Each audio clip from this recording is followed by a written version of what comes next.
Before I get into the tutorial, it might be helpful for you to see how I do my conditioner washes with the Curly Go method. I'm going to link it here on the screen as well as place a link in the description area. Peace YouTube, who is sugar? Back with the wash and go video with some plopping on the end of it, baby. Alright, so my hair is freshly conditioner washed using the Tresemme Naturals, and yes, I rinse all the Tresemme Naturals from my hair. Now the first thing I do is I start with my leave-in conditioner. I'm using the Sony Naturals Sank Hair Lotion, and I apply it all over my hair at one time. I used to apply the leave-in conditioner to each individual section, but I found that one, that took too much time, and two, ain't nobody got time for that. Now I'm using my coconut oil that I have stored in another container, and I apply it all over my hair just like I did my leave-in conditioner. Now I am back to the Eco Styler Olive Oil Gel. Yay! You guys know that I simply could not with the Argan Oil Eco Styler Gel. That stuff was the absolute worst.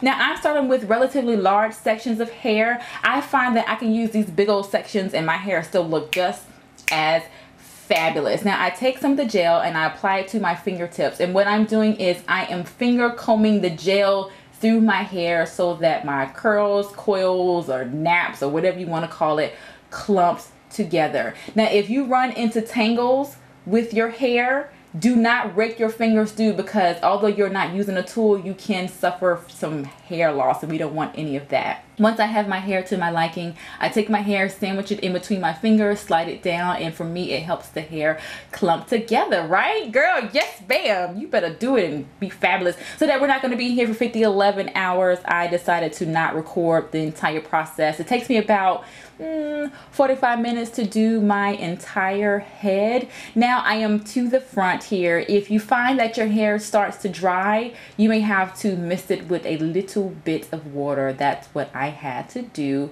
Once again, I applied the leave-in conditioner to the whole section. I then applied the coconut oil to the whole section. I'm now finger combing the olive oil gel through my hair and then sandwiching it between my fingers to make it clump together.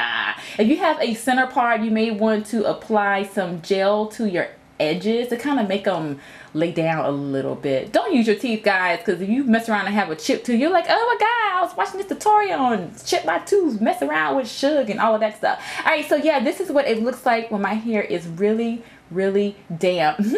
I was going to scare you guys like I did that one time, but I was like, no, I'm not going to do that because that's not being very nice. So what I do is I have a t-shirt that I cut in the back. So it's a 100% cotton t-shirt. If you have one of those microfiber towels, that will work just fine, but the microfiber towel that I have is not large enough for all of my hair. So I find that using this t-shirt works just fine. Now what I'm doing is I take one edge of the t-shirt and bring it under, like by my kitchen cafeteria area, and then I place it and clip it with one of these clippity clackety things, and yeah, that's it. All right, so I only had an hour to allow my hair to dry because I had things to do, so that gave me time to put a little bit of makeup on and allow some of the shirt to absorb a lot of the moisture from my hair. So here is the unveiling. Now if you find that your hair is a bit gummy or still damp on the ends, what I like to do is take the towel and just kind of mash it around my hair. Be careful, because the more you manipulate your hair, the more fuzzy it will be, and you don't want any of that. So let me do the turnaround so you guys can see what is happening. I would say it was probably 50% dry, like the outer portion was dry, but it was still wet in the inside. And so this is what I had on, in case you guys are wondering why I wasn't sticking to the chair.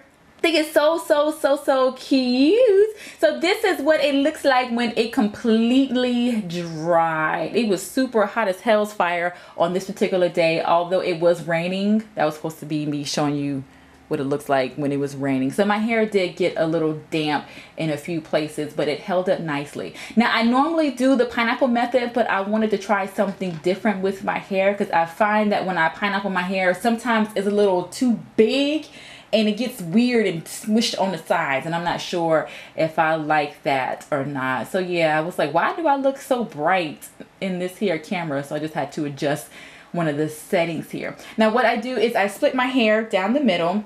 I then took one side and I did like a twirly twirl, almost like if you were making a bun but not really. And then I took one of these clickety clack things and I am securing it, but I found that I wasn't able to sleep like this, so I just put bobby pins in it to make it work. So yeah, this is what it looks like, and I don't feel too good. Like, my stomach was hurting and I was feeling like crap. All right, so here are some photographs. This is what my hair looked like when it was freshly out of the whole plopping type situation. Now this is what it looks like when it started to dry.